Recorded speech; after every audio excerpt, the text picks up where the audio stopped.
एमपीएससीचा औषध निरीक्षक भरतीचा पेपर फुटला असं रोहित पवार यांनी गंभीर आरोप केलेला आहे। नंदुरबारच्या कौटिल्य अकॅडमीमधून पेपर फुटला, एका पालकानं तो विकत घेतला असं रोहित पवार यांनी म्हटले। एका विद्यार्थ्याची दबावामधून माघार आणि दुसरा विद्यार्थी आरोपांवर ठाम आहे असं रोहित पवार म्हणतायत। तर तक्रार खरी की खोटी याची चौकशी करू, पोलिसात तक्रार देणार असं एमपीएससीने म्हटले। महाराष्ट्र लोकसेवा आयोगाचा औषध निरीक्षक भरतीचा पेपर फुटल्याचा गंभीर आरोप रोहित पवारांनी केला। नंदुरबारच्या कौटिल्य अकॅडमीतून हा पेपर फुटल्याचं रोहित पवार म्हणाले। 100 पैकी 90 प्रश्न असलेला हा पेपर एका पालकानं विकत घेतला आणि व्हॉट्सअपवरती व्हायरल झाला असा आरोप रोहित पवारांनी केलाय।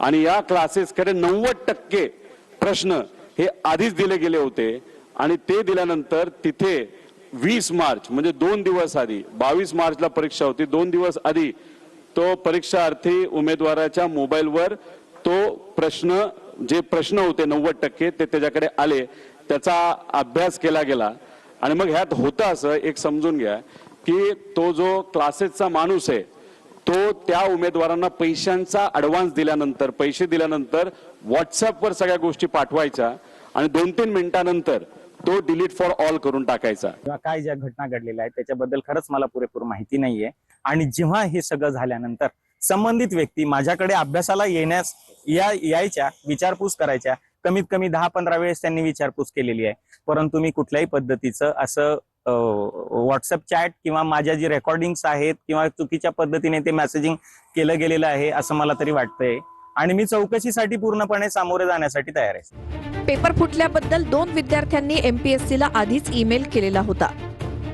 पण त्यानंतर एका विद्यार्थ्यानं माघार घेतली, पण दुसरा विद्यार्थी पेपर फुटल्याच्या आरोपावरती ठाम आहे।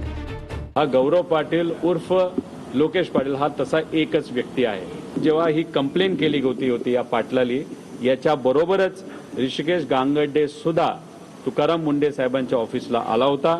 गौरव पाटील त्याला थोडं धमकवलं, त्याला भीती दाखवली गेली म्हणून त्यांनी हे पत्र देऊन माघार घेतली, पण त्या पत्रामध्ये ऋषिकेश गांगर्डेचे सुद्धा नाव आहे, त्याच्या भूमिकेवर ठाम आहे आणि त्यांनी सांगितलं की मी माझी कंप्लेंट मागे घेतलेली नाही। आयोगाशी काही विद्यार्थी बोलण्यासाठी गेले, त्यांनी त्यांना डायरेक्ट सांगितलं जर तुम्ही वेगळ्या पद्धतीची काही तक्रार करत असाल, वेगळंच काही भूमिका घेणार असेल तर तुमच्यावर आम्ही कारवाई करू। मीनवाईल ज्या उमेदवारांनी ज्या विद्यार्थ्यांनी तक्रार केलेली आहे त्यांनीच काल रात्री एक आयोगाला ईमेल पाठवला आणि त्यांनी सांगितलं की त्यांनी केलेली तक्रार ही चुकीची आहे, कारण त्याचा एक जो मित्र आहे तो या परीक्षेमध्ये पास झाला नाही आणि त्याला वाटलं की जर आपण या संदर्भामध्ये जर ही परीक्षा रद्द झाली तर आपल्याला परत परीक्षा देता येईल, कारण ही परीक्षा अनेक वर्षांनी झाली, पुढची अनेक वर्ष ही परीक्षा होणार नाहीये।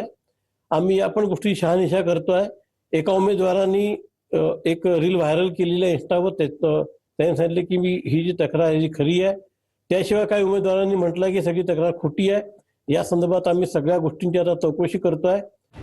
या प्रकरणात रोहित पवारांनी एफडीएचे आयुक्त तुकाराम मुंढेंची भेट घेतली।